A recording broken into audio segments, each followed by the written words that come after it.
Hi everyone, I'm Rob Ladd of the Cavalier Sports Report at Johnson County Community College. The men's and women's cross-country teams are entering the final stretch of the fall season and gear up for the half marathon coming up at Shawnee Mission Park this weekend. We're joined now to break down regionals, nationals, and preview this coming week. It's Coach Mike Bloemker. Coach Bloemker, thanks for being here. Great to be here. It's been a few weeks now, or maybe a month since we've talked. You've had both regionals and nationals and pretty strong showings at both. Why don't you tell us what's been going on the last few weeks? Well, about 3 weeks ago, we started off at, actually it was 3 weeks from today, we started off at our region championship down in Ark City, Kansas, and we did fairly well. I was really pleased with how the women did. They ended up second.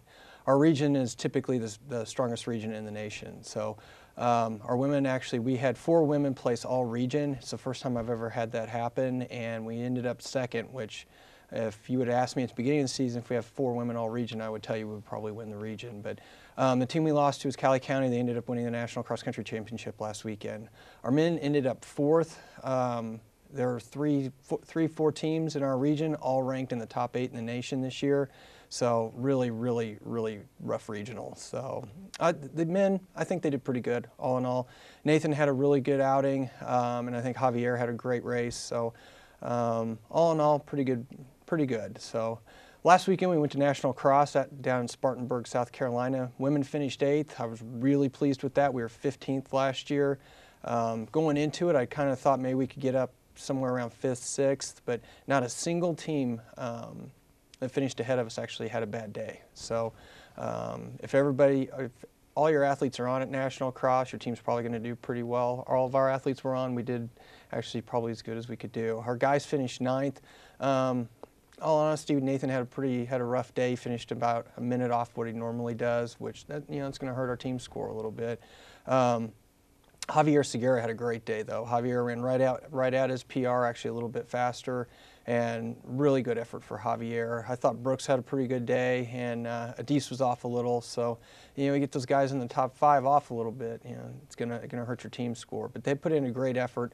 There were 57 total NJCA schools represented and 38 complete teams. So, finished top 10 in the nation is pretty good for us. There's no breakdown between divisions or anything. It's just straight across the board. All community colleges. So. And not to backtrack too much, but back with the women's regional, you mentioned you had 4 women that were all region, but you managed to somehow not win the regional. How does that happen? It doesn't happen very often. So the team down at Cali County is they're strong. It's one of the best community college women's teams I've ever seen. So, but the women are right on track. Going into this weekend's half marathon championships, our women have finished actually as low as 9th at National Cross and come back and won the half marathon championship. Our guys have finished as low as 12th and come back and been national runner-up at that half marathon championship. And so what's the outlook coming for this weekend? That could be as many as 30 teams running over at Shawnee Mission Park. We're in the hunt to win it. I train my athletes to do well at this particular event. We regularly exceed running 13 miles in practice. There's a lot of teams coming in, their athletes have never even run 13 miles. So if you keep that in mind, mine can easily run the distance. Racing it is the key there. So it's a great race. We've done extremely well at it over the years. Our women have won it 4 times and been second twice. Our men have been second 4 times. And we missed I think it was 3 years ago, we lost by less than a second. Our guy got clipped at the line and it cost us. We lost by 1 point. So, do you feel like the Shawnee Mission Park's proximity to the college gives you a advantage at all geographically? Yeah, we run there 2-3 times a week. We do all of our long runs out there, so it should give us a little bit of an advantage.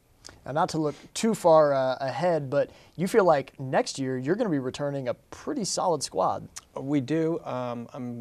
Javier will be back, Brooks is back, Robert's back, Adis is supposed to be back, and then we get Ryan Keene back, and he was redshirted this year for medical reasons. And then on the women's side, we've already had some pretty good women commit to run next year, and I've got one young lady coming in particular that can probably finish in the top 5 in the nation at National Cross. So I think we're going to be even stronger next year. Long distance running is going to be a grind, both mentally and physically, for anybody that's doing it. How do you keep them focused, not only in each individual race, but throughout the season? A lot of running in a short amount of time. You know, it's a lot. Yeah, I tell the kids from the outset when I recruit them, you better enjoy running, you better like doing it, and you better be really committed to doing it. And all the athletes I have are. It is amazing how much work they put in. So, and I think all in all, most of them really do enjoy it, because I'd say probably 80–90% of my athletes still run after they leave here, whether it's at a university or just on their own. Now, I know you've got just less than 2 months once the half marathon is done to the beginning of track and field.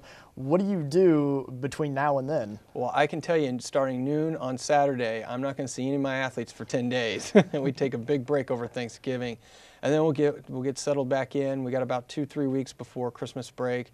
I let them have a couple weeks off, and they get back here 1st of January, and we just get going again.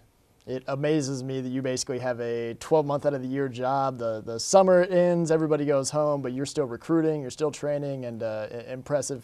Coach Bloemker, thanks for finding time for us this morning. Great to be here.